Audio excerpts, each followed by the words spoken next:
Hey everyone, I'm Labani Samantha, and today we're going to talk about the function of tRNA in translation using the adapter hypothesis. The tRNA, also known as the transfer RNA, is responsible for recognizing different codons on the mRNA, also known as the messenger RNA. When anticodons on the tRNA match with the codons on the mRNA, the respective amino acid sequence will be deposited into the growing amino acid sequence. These amino acids then combine to form proteins. This entire process is known as translation. The adapter hypothesis plays a role in this process in the sense that the hypothesis says that the tRNAs are often known as adapters because they can adapt themselves to recognize different codon sequences, thereby allowing tRNAs to be charged with different amino acids. I'll be using this orange clay model to represent my tRNA, as I can easily change the shape of the tRNA to match the codon sequence of my mRNA. So I could change the shapes over here to maybe look something like that.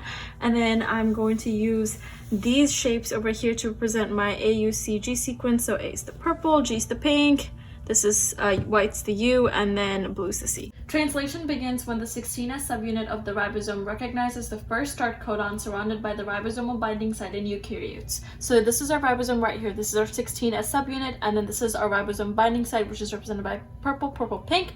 So when we bring our mRNA strand, just like this, it's going to bind right here because the sequences match up on the mRNA and the ribosome binding site, and then this is going to attach our start codon, which is right here. So we have AUG, that's our start codon, and then pretend like the rest of the mRNA is continuing over here.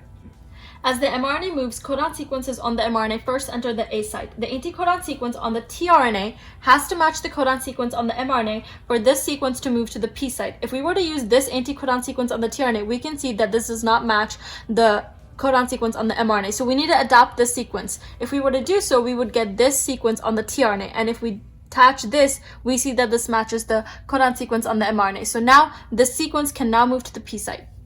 This shows the adaptability of the tRNA, hence indicating why tRNAs are also known as adapters, which is mentioned by Crick in his adapter hypothesis. Once the sequence is at the P site, the 23S subunit of the ribosome attaches a respective charged amino acid from the tRNA to the growing amino acid sequence. These amino acids then form peptide bonds with each other to form a protein. Once this is done, the tRNA will leave the ribosome through the E site. Now at the E site, this tRNA is able to leave. Likewise, a tRNA with this anticodon sequence is going to attach to this codon sequence on the mRNA, and this will result in the amino acid A on this growing amino acid sequence.